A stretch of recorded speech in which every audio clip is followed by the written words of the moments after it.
Météo France de Chamonix à la fin de ce journal. France Bleu, Pays de Savoie.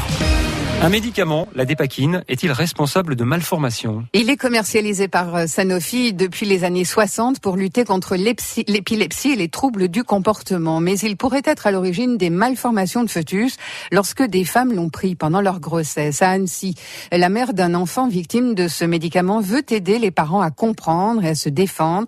Elle représente en Rhône-Alpes une 50aine de familles victimes de ce médicament.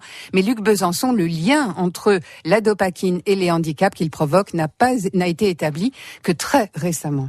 On n'en est qu'au tout début. Les victimes commencent à demander réparation.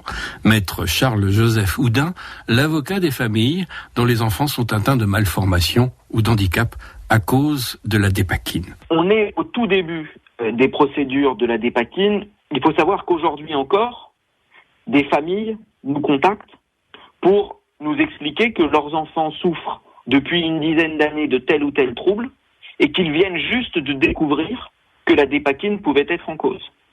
Et il y a comme ça des centaines de familles qui nous contactent pour nous alerter sur la prise de dépakine pendant la grossesse et la naissance d'enfants avec des malformations. En Rhône-Alpes, c'est une Annécienne, Christine Audibert, dont le fils est victime lui aussi de ce médicament, qui prend la défense d'une 50aine de familles. On s'est aperçu qu'il y avait d'autres problèmes. Il pouvait y avoir des problèmes cardiaques.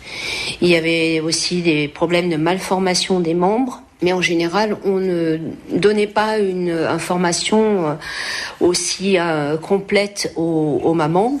On ne parlait jamais de tout ce qui relevait des troubles du comportement et des retards des acquisitions motrices. Pour en savoir plus, un contact apesac.org. Je vous rappelle ce site apesac, apesac.org. Les victimes de la dépakine se rassemblent. La dépakine, c'est un médicament qui sert à lutter contre l'épilepsie et les troubles du comportement. Il est commercialisé par Sanofi depuis les années 60. Le problème, c'est qu'il provoque des malformations au fœtus des mamans traitées. C'est ce qui arrive à Christine Audibert d'Annecy. Il a fallu plus de 10 ans pour que le lien soit fait entre ce médicament et le handicap de son fils.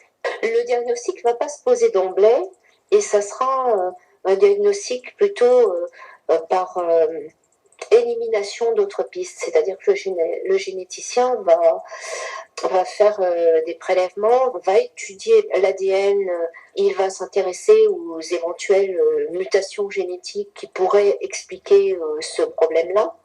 Et après avoir écarté les différentes pistes qui pourraient s'ouvrir, il va évoquer la responsabilité du valproate de sodium, donc de la dépakine ou du dépakote, pour expliquer les problèmes présentés par le jeune, ou le moins jeune, puisque les victimes peuvent avoir un âge déjà assez avancé. Aujourd'hui, Christine Audibert est la représentante d'une association qui veut aider les parents. Ça s'appelle apesac.org. Certaines communes en France n'ont